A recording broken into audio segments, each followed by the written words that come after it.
चित्रा जी, आप पिछली बार जब आई थी बिहार के दौरे के बाद, आप वापस जब नोएडा लौटी, तो नोएडा में आपका एक ट्वीट बड़ा पॉपुलर हुआ था, जो कि बिहार में हर लगभग आरजेडी ने हर प्लेटफॉर्म पे शेयर किया था। उसमें आपने तेजस्वी यादव की जम की तारीफ की थी। ऐसा क्या आपने पाया तेजस्वी यादव के बारे में, जो तमाम ग्रामीण वोटर्स हैं बिहार के, जिसको लेकर के आपको ये ट्वीट करना पड़ा था? देखिए अभिषेक, मैं आपको बताऊं, मैं जहां जहां जा रही थी, मैं फिर 2015 से तुलना करूंगी, क्योंकि आप उसी से ज्यादा सही स्थिति बता सकते हो।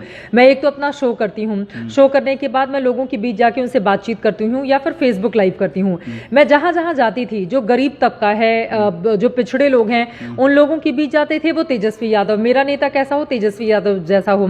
मैंने तेज प्रताप को लेकर भी मैंने कहा कि बड़े बेटे तो तेज प्रताप हैं, आप बार बार तेजस्वी की बात क्यों करते हो। इवन आरजेडी में, मतलब तेज प्रताप को नकार के तेजस्वी को लोगों ने लालू प्रसाद यादव के बाद अपना नेता मान लिया है, और ये तेज प्रताप के लिए एक बड़ी चुनौती है। उनके घर में सिर फुटोवल चल रही है।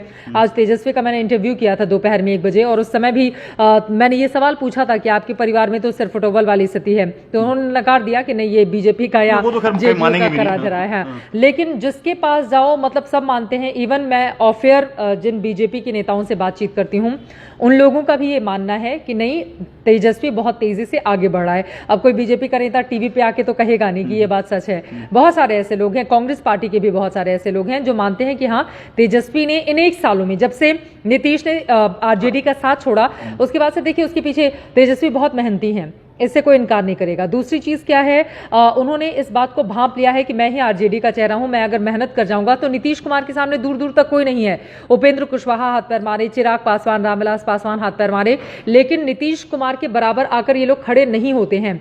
नीतीश के बराबर अगर भविष्य में कोई खड़ा हो सकता है तो वो है तेजस्वी। और मैं ये बहुत बड़ी बात नहीं बोल रही हूँ, हालांकि लोगों का गठबंधन है, लेकिन तेजस्वी की लोकप्रियता जिस तरीके से बढ़ रही है, 2020 में अगर नीतीश के लिए बहुत मुश्किल हो जाए और उनकी सरकार भी चली जाए तो मुझे आश्चर्य नहीं होगा। आश्चर्य नहीं होगा। यानी 2020 में आपने करीब करीब इस बात को मान लिया है। बहुत मुश्किल है नीतीश कुमार की 2020 में वापसी, बहुत मुश्किल है। बिल्कुल, आप अपने धमक के साथ, अपने बिल्कुल मैं अपने अनुभव के साथ कह रही हूँ। देखिए, मैं फिर बोल रही हूँ, तेजस्वी ने अपने पिता की गलतियों से सीखा है, और मुझे जिस तरह की लोकप्रियता उनकी लोगों में दिखाई दे रही है, देखिए मेरा तेजस्वी से व्यक्तिगत कुछ है नहीं, मैं पत्रकार हूँ। आज भी मैंने उनसे बहुत कड़े और तीखे सवाल पूछे थे, उनकी फैमिली को लेकर, सबको लेकर। तो लेकिन लोगों के बीच जब हम जाकर बातचीत करते हैं और लोग जो बताते हैं, तो कम से कम उनकी बातों को हमें स्वीकार करना चाहिए। और लोगों के बीच अगर नीतीश के मुकाबले तेजस्वी यादव की एक्सेप्टेंस बढ़ी है तो हमें उसका वेलकम